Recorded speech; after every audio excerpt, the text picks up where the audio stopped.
Meus amigos, saiu aqui o resultado do Banco BMG. E eu confesso, sendo muito honesto, que é um banco que vem me surpreendendo bastante nesses últimos anos, tá? Se trata aqui de um banco que tinha um ROI muito ruim, na casa ali dos seus menos de 10%. E, surpreendentemente, eu abri ali meu e-mail e me deparei com isso aqui. Olha isso, gente, que fenomenal que foi o resultado aqui deles. Conseguiram entregar um ROI na casa de 19% aqui nesse quarto trimestre de 2025. Um baita de um ROI, gente. Um baita de ROI. Claro, no acumulado aqui do ano, eles ficaram em 14%, mas, poxa, tenha em mente que em 2023 o ROI foi de 5%, bem ruinzinho. 24 deu uma recuperada, conseguiu ali com muito custo passar dos 10 e agora já estamos chegando a quase 15% de ROI bem contínuo. E aí a gente precisa entender o que mudou, tá? E eu não quero pegar exatamente aqui a divulgação de resultados, porque eles lançaram um documento também que eu acho muito interessante. Olha só, que legal que eles colocam aqui. O Banco BMG, um case de turnaround. Nossa, que legal, né? Como assim turnaround? É uma palavra que para algumas pessoas pode significar já alguma coisa, mas para outras talvez não. É basicamente uma situação em que você tem uma reviravolta. Um banco que não está indo muito bem, entregando um ROI de 5%, para depois entregar um ROI 4 vezes acima disso, quase 20%. Então, gente, não dá para dizer que não se trata de um banco que evoluiu. Só que a gente precisa entender quais foram as estratégias que eles adotaram para então chegarmos a esse resultado. Porque olhando aqui para o lucro, poxa, foi um lucro muito interessante, na casa aqui dos seus 172 milhões apenas nesse trimestre, 561 no ano, tá? Agora, vamos pegar esse próximo documento, porque eu acho que aqui está a parte mais interessante, tá? Aqui ele coloca um pouco na centralidade do cliente, omnichannel, que significa que no único canal ele consegue oferecer o máximo de produtos para o seu cliente, trazendo ali uma fidelização daquele crédito consignado para eventualmente partir para algumas outras coisas que eles têm lá dentro. Além disso, você pode ver aqui a parte do ROI, né, que eu mostrei para vocês. Como eu te falei, ó, o ROI vinha num declínio muito forte, gente, muito forte, saindo de 12,5 para 5, é muito ruim. E agora eles estão conseguindo dar a volta por cima. Claro que assim, a gente precisa entender como que foi a estratégia para ver se lá atrás eles não fizeram a mesma coisa e agora estão repetindo, porque pode ser que eles voltem a piorar, tudo é possível, tá? Mas eu acho que é bem pouco provável, considerando hoje a carteira de crédito que eles estão montando com mais segurança, tá? Nesse ponto em específico, ele traz aqui alguns marcos importantes a respeito de solidez, a respeito de tradição do banco. E ele mostra aqui, por exemplo, a questão do consignado, que ele é muito forte. As franquias dessa loja Help também, que são importantíssimas para eles. Eles falam especialmente aqui da BMG Seguradora e da BMG Corretora, que foram importantes e serão muito importantes ao longo desses próximos anos, porque a gente bem sabe que seguro, por si só, tem uma margem muito boa, tem um ROI bastante alto, e a seguradora, em função deles serem comprados ali praticamente 100% ou 100% já, vai integrar melhor o resultado e vai trazer uma melhor percepção de valor para o banco.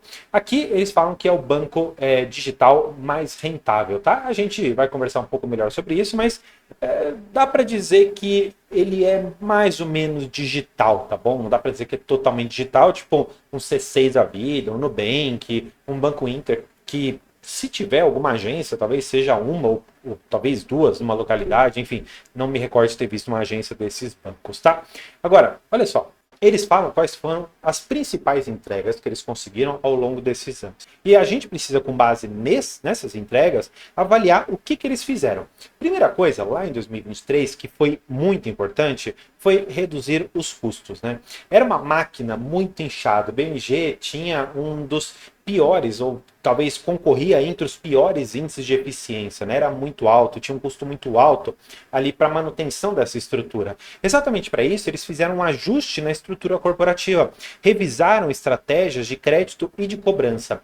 Nessa parte aqui de cobrança, gente, eu me recordo muito bem que houve uma época em que muitos idosos entraram com ações dizendo que eles iam lá no BMG, faziam um determinado contrato, enfim, por conta da sua vulnerabilidade de ser idoso, havia cobranças que eram extremamente injustas. E aí houve muitos processos judiciais. Eu lembro que na época foi bastante comentado a esse respeito, e eles mudaram toda essa questão de concessão de crédito, especialmente que eles trabalham com consignado, um atendimento mais humanizado, uma coisa muito mais transparente, que eu acho que é uma coisa interessante nesses contratos bancários, tá bom? Além disso, eles tiveram a descontinuidade de negócios não core, ou seja, eles decidiram focar no que era principal para eles, tá? Que é relacionado ao crédito consignado. Isso foi no ano de 2023. Por que eles falam de turnaround? Porque especialmente em 24 já começou uma parte importante, o crescimento na originação de crédito, captação institucional. Além disso, teve toda uma questão de upgrade de rating, trazendo, portanto, um ROI superior a 10%. E finalmente, aqui em 2025, nós conseguimos descontinuar os ativos, ou pelo menos aquelas linhas de crédito que não eram importantes para nós, como o consignado lá nos Estados Unidos. Eles aumentaram o mercado endereçável, que é exatamente o consignado, só que aqui no Brasil. Aumentando, portanto, o produto de clientes, e aí a gente volta aqui a trabalhar toda aquela questão do omnichannel, e finalmente eles trouxeram aqui a IA para gerar eficiência, e isso daqui reduziu custos, melhorou a estrutura corporativa, vai ajudar no índice de eficiência, e finalmente você consegue chegar aqui a um ROI de quase 15% nesse ano de 2025, finalizando agora o quarto trimestre com quase 20% de ROI. Gente, é muito importante você entender, e aí volto aqui para esse gráfico aqui, que eles mostram essa evolução. Poxa, 5%, e agora, considerando o quarto trimestre, já estamos em 19 e uns quebradinhos, quase 20. Poxa, é muita coisa, é uma evolução muito rápida para um banco, tá? Para o tamanho que o BMG tem e para o nível de carteira que ele tem, é uma forma bastante razoável de crescimento, tá bom? Agora, vamos dar uma olhada em algumas outras coisas, tá? Eu quero passar um pouco mais rápido por aqui, porque eu quero chegar nessa parte. E olha só, eles mostram aqui os produtos e serviços que são mais procurados ali pelos seus consumidores, ali pelos seus clientes. Eu quero que você note que a parte de seguros tomou uma proporção, claro que eu não sei se isso aqui é um gráfico de fato adequado aos percentuais, mas seria alguma coisa equivalente a 25%. Então, poxa, o seguro de fato tem trazido boas margens, melhor ROI para a companhia, então é inegável que eles alocaram capital no lugar correto e no momento correto, comprando por valor relativamente baixo, tá? Isso é excelente. Em termos de diversificação na carteira de crédito, né, eu sempre gosto de reforçar com vocês os pilares na avaliação de quaisquer empresas relacionadas ao setor bancário, que o primeiro pilar é exatamente a carteira de crédito. Para você saber exatamente onde você está pisando, né? Qual é o banco que você está investindo e onde esse banco ele ganha dinheiro. Gente, produto consignado, 73%. Tem esse empréstimo consignado lá nos Estados Unidos, 5%, mas eles falaram lá que devem descontinuar isso daqui, então ele deve só finalizar realmente essa parte aqui e depois esses 5% somem, e aí ele volta a pegar esse dinheiro e investe eventualmente em consignado, ou até mesmo no atacado, que tem subido relativamente bem, tá? Então, dá para você entender exatamente onde esse banco ganha dinheiro. Só que o mais interessante, eles mostram aqui para baixo, que é exatamente o spread que você está conseguindo abrir, que está um pouco mais aqui para frente. Deixa eu até pegar para vocês. Está aqui, ó. Olha isso. Você tem a margem financeira e as despesas. O que é isso daqui, né? Você vai poder perceber que, no geral, o banco ele está conseguindo aumentar a sua margem financeira e, de certa maneira, está conseguindo controlar os seus custos, mesmo aumentando a quantidade de crédito que você cede, né, que você consegue operar aqui nessa margem financeira. Junto a tudo isso, o que acontece? Não é só dar mais crédito, você também tem que considerar um crédito que gere uma baixa inadimplência. Afinal de contas, se você tiver uma alta inadimplência, você fica vinculado ali ao PDD e você não pode mexer muito naquele dinheiro, enfim, é uma questão meio complicada. Mas olha só, de 2023 para cá, saímos de uma inadimplência de 5% para 3,5%. 3,5% é ok, tá? Não é, nossa, que coisa maravilhosa, mas é um valor bastante razoável frente ao que a gente vê em outros bancos, inclusive até mesmo o Banco do Brasil perde aqui para o BMG em termos de inadimplência. Uma coisa que eu quero chamar a atenção, e eu sempre falo isso, que o segundo pilar que eu olho ali é a questão da inadimplência, mas também o PDD. Claro, só para você não ficar sem todos os pilares, o terceiro deles é o lucro líquido e o ROI, tá? Então, nós sabemos que o primeiro pilar é a carteira, depois inadimplência e PDD e finalmente o lucro e o ROI, tá bom? Se você avaliar o banco através desses três pilares, eu tenho absoluta convicção de que você vai fazer uma excelente escolha de investimento, não só no BMG, porque para mim esse resultado do quarto trimestre e fechamento de 2025 foi coroado com um ROI de quase 20%. Incrível, incrível, incrível. Mas calma, o vídeo ainda não acabou, porque eu tenho uma notícia importante para você, relacionada à subscrição. Um colega me mandou essa imagem aqui e eu queria trazer para vocês o seguinte: eu fiz um vídeo já falando da subscrição, etc. E olha só, você tem que solicitar até o dia 27, tá? Eu vou postar esse vídeo exatamente às 6 da manhã do dia 27. Ou seja, você tem agora para assistir esse vídeo mais 10 horas, praticamente, para você exercer o seu direito de subscrição. O que você pode fazer? Você vai ter esse BMG B2, tá? Então, vamos lá, vamos junto, que eu sei que muita gente deixa dinheiro na mesa. Vamos lá.